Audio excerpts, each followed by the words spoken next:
Welcome students, welcome to Manabadi videos. Andhra Pradesh సంబంధించిన MPC పర్టికులర్గా group వాళ్ళకి మాస్టర్ కీ రిలీజ్ చేయడం జరిగింది. మాస్టర్ కీ అంటే మీరు ఏ షిఫ్ట్లో అయితే ఎగ్జామ్ రాశారో ఆ షిఫ్ట్కి సంబంధించిన క్వశ్చన్కి రైట్ ఆన్సర్ ఏంటి అని చెప్పి కీ రిలీజ్ చేయడం జరిగింది.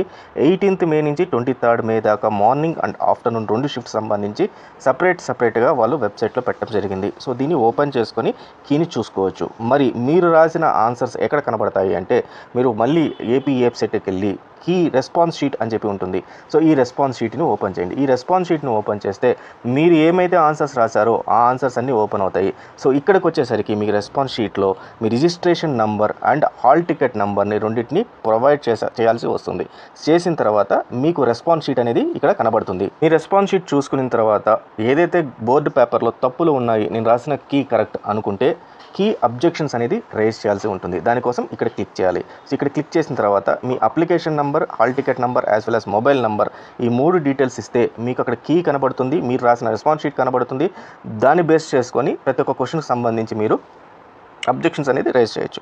మరి బోర్డు వాళ్ళు కీ తప్పిస్తారా అంటే ఎస్, కొన్నిసార్లు జరుగుతుంది. సో ఎందుకు జరుగుతుంది అంటే వీళ్ళు కరెక్ట్ ఆప్షన్ అనేది ఏదైతే ఉందో ఒక ఆన్సర్కి ఆ కరెక్ట్ ఆప్షన్ అనేది ఫలాంది అని చెప్పి పెడతారు. కానీ ఈ రాంగ్ ఆప్షన్స్ ఏవైతే ఉన్నాయో ఈ రాంగ్ ఆప్షన్స్ అనేది ఫ్లూక్గా ఏదో ఒకటి పెడతారు తప్పితే కరెక్ట్ ఆప్షన్స్కి పైన ఏదైతే ఉందో దానిపైన ఎక్కువ ఫోకస్ చేయడం జరుగుతుంది.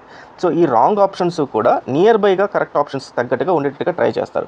సో మనం ఏం చేస్తాం, కన్ఫ్యూజన్లో మనం ఏదైనా ఒక ఆప్షన్ పెడతాం, కానీ కొన్నిసార్లు ఈ ఫస్ట్ ఆన్సర్ కరెక్ట్ అవుతుంది, సెకండ్ ఆన్సర్ కరెక్ట్ అవుతుంది, అంటే రెండు రాసినా కూడా కరెక్టే ఆన్సర్లు. సో మీరు సెకండ్ పెట్టారు, గవర్నమెంట్ కీలో 1 అనేది ఉంది మనకు బోర్డు కీలో. సో అప్పుడు 1 and 2 రెండు కూడా కరెక్ట్ అవుతుంది. ఒక్కొక్కసారి ఏమవుతుంది, వాళ్ళు ఇచ్చిన కీలో పొరపాటున సెకండ్ ఆన్సర్ ఉండేదాన్ని వాళ్ళు ఫస్ట్ ఆన్సర్ అని చెప్పి ఇవ్వడం జరుగుతుంది. అది మాన్యువల్ మిస్టేక్ అయి ఉండొచ్చు, లేకపోతే టైపో మిస్టేక్ అయి ఉండొచ్చు, కంప్యూటర్లో మిస్టేక్ అయి ఉండొచ్చు. సో అలాంటప్పుడు ఏమవుద్ది, యాక్చువల్గా మీరు 2 అని పెట్టుంటారు, 2 అనేది కరెక్ట్ ఆన్సర్, కానీ వాళ్ళు 1 అనేది కీలో ఇచ్చుంటారు. సో మీది 2 రాంగ్ ఆన్సర్ అని చెప్పి ఇక్కడ మీకు -1 మార్క్ పోద్ది అనమాట.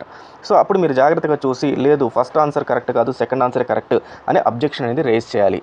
సో ఇలా మీరు అబ్జెక్షన్స్ అనేది రేస్ చేస్తే ఆటోమేటిక్గా కీని మళ్ళీ మార్చడం జరుగుతుంది. కీని మార్చి మీకు ఎక్స్ట్రా మార్కులు అనేది పట్టడం జరుగుతుంది.